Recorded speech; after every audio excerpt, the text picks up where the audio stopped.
गंगा सप्तमी व्रत कथा। नमस्कार भाइयों बहनों और मित्रों, जय माँ गायत्री। आप सभी का मेरे YouTube चैनल शुभकर्मा ही अष्टो में स्वागत है। आज के इस वीडियो में सुनेंगे गंगा सप्तमी की व्रत कथा, जिसको सुनने मात्र से गंगा स्नान का संपूर्ण फल प्राप्त होता है और सभी प्रकार की मनोकामनाएं पूरी होती हैं। गंगा सप्तमी के दिन इस कथा का श्रवण मात्र करने से माता गंगा का आशीर्वाद प्राप्त होता है और जीवन के समस्त संकट और कष्ट दूर हो जाते हैं। उससे पहले आप सभी से विनम्र निवेदन है, अगर आप मेरे चैनल पर पहली बार आए हैं तो प्लीज वीडियो को लाइक, चैनल को सब्सक्राइब और वीडियो को ज्यादा से ज्यादा शेयर अवश्य करें, ताकि आपके साथ साथ आपके अपने भी इस कथा को सुनकर लाभ ले सकें और माता भगवती गंगा की कृपा आपके साथ आपके घर परिवार पर हमेशा बनी रहे। हर साल वैशाख शुक्ल पक्ष की सप्तमी तिथि को गंगा सप्तमी का पर्व मनाया जाता है। विशेष दिन पर देवी गंगा की पूजा की जाती है, क्योंकि ऐसा माना जाता है कि गंगा सप्तमी के दिन माता गंगा का पुनर्जन्म हुआ था। भक्त इस दिन पवित्र गंगा स्नान करके, पूजा करके और देवी गंगा का आशीर्वाद पाने के लिए गंगा नदी के तट पर इकट्ठे होते हैं और वहां पर स्नान करके पूजन इत्यादि करते हैं। इस साल गंगा सप्तमी बेहद महत्वपूर्ण है। आज के दिन कई शुभ संयोग बन रहे हैं, साथ ही सर्वार्थ सिद्धि योग भी बना हुआ है। इसलिए इस साल की गंगा सप्तमी बेहद ही महत्वपूर्ण हो जाती है। हिंदू पंचांग के अनुसार गंगा सप्तमी इस वर्ष 14 मई को मनाई जाएगी। गंगा सप्तमी का मध्याह्न मुहूर्त 14 मई को सुबह 10:56 से प्रारंभ होकर 1:39 तक रहेगा। गंगा सप्तमी के दिन स्नान दान का विशेष महत्व शास्त्रों में बताया गया है। गंगा सप्तमी को गंगा जयंती के नाम से भी जाना जाता है। माँ गंगा धरती पर पुनः इस दिन अवतरित हुई थीं। पौराणिक कथा के अनुसार जाह्नवी ऋषि ने आज ही के दिन गंगा को अपने कान से मुक्त किया था, इसलिए माँ गंगा को जाह्नवी ऋषि की पुत्री जाह्नवी के नाम से भी जाना जाता है और गंगा सप्तमी को जाह्नू सप्तमी के नाम से भी जाना जाता है।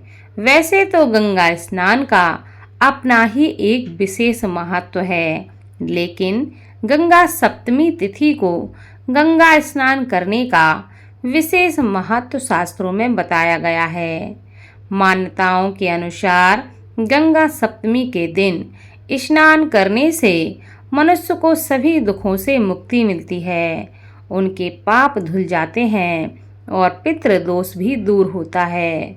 पितृ दोष दूर करने के लिए इस दिन गंगा में डुबकी लगाने के साथ साथ पितरों को अर्घ्य भी दिया जाता है। गंगा सप्तमी के दिन भक्त सुबह सुबह पवित्र गंगा नदी में स्नान करते हैं। गंगा सप्तमी के दिन देवी देवताओं और अपने पितरों को माँ गंगा को सच्चे मन से याद करके गंगा में डुबकी लगाना चाहिए। पंचाक्षरी मंत्र और महामृत्युंजय मंत्र का जाप भी करते रहना चाहिए। फिर भक्त एक दिया जलाकर माता गंगा का पूजन इत्यादि करके, उनकी आरती करके उस दीपक को प्रवाहित कर देते हैं। इस अनुष्ठान को दीपदान के रूप में भी मनाया जाता है। वे माँ गंगा को फूल, माला इत्यादि अर्पित करते हैं, जिससे उनके सभी प्रकार के मनोरथ पूर्ण होते हैं। गंगा सप्तमी के दिन भक्त गंगा नदी के तट पर शाम को दीपदान करते हुए दिखाई देते हैं। गंगा सप्तमी के दिन गरीबों और जरूरतमंदों को भोजन, पानी और कपड़े का दान अवश्य करना चाहिए। सप्तमी के दिन हरिद्वार, ऋषिकेश, त्रिवेणी गंगा कई स्थानों पर इस दिन विशेष पूजा का आयोजन किया जाता है। पौराणिक कथा के अनुसार गंगा देवी के पिता का नाम हिमालय था, जो पार्वती के पिता भी हैं। जैसे राजा दक्ष की पुत्री माता सती ने हिमालय के यहाँ पार्वती के नाम से जन्म लिया था, उसी तरह माता गंगा ने अपने दूसरे जन्म में कान्हू ऋषि के यहाँ जन्म लिया था। यह भी कहा जाता है कि गंगा का जन्म ब्रह्मा जी के कमंडल से हुआ था। मतलब यह है कि गंगा नामक एक नदी का जन्म एक अन्य कथा के अनुसार ब्रह्मा जी ने विष्णु जी के चरणों को आदर सहित धोया और उस जल को अपने कमंडल में एकत्र कर लिया। भगवान विष्णु के अंगूठे से गंगा प्रकट हुई थी। उसे विष्णुपदी भी कहा जाता है। एक और अन्य कथा के अनुसार गंगा पर्वतों के राजा हिमवान और उनकी पत्नी मीना की पुत्री हैं। इस प्रकार वे देवी पार्वती की बहन भी हैं। कुछ जगहों पर उन्हें ब्रह्मा के कुल का बताया गया है। पौराणिक कथा के अनुसार भागीरथ एक प्रतापी राजा थे। उन्होंने अपने पूर्वजों को जीवन मरण के दोष से मुक्त करने के लिए गंगा को पृथ्वी पर लाने की ठानी। उन्होंने कठोर तपस्या करना प्रारंभ कर दी। गंगा उनकी तपस्या से प्रसन्न हुई तथा स्वर्ग से पृथ्वी पर आने के लिए तैयार हो गईं। पर उन्होंने भागीरथ से कहा, यदि वे सीधे स्वर्ग से पृथ्वी पर गिरेंगी तो पृथ्वी उनका वेग सहन नहीं कर पाएगी और रसातल में चली जाएगी। यह सुनकर भागीरथ सोच में पड़ गए। गंगा को यह अभिमान था कि उनका वेग कोई भी सहन नहीं कर सकता। तब उन्होंने भगवान भोलेनाथ की उपासना प्रारंभ की। संसार के दुखों को हरने वाले भगवान शिव प्रसन्न हुए और भगवान शिव ने उन्हें वरदान दिया कि मांगो, तुम क्या वरदान मांगते हो।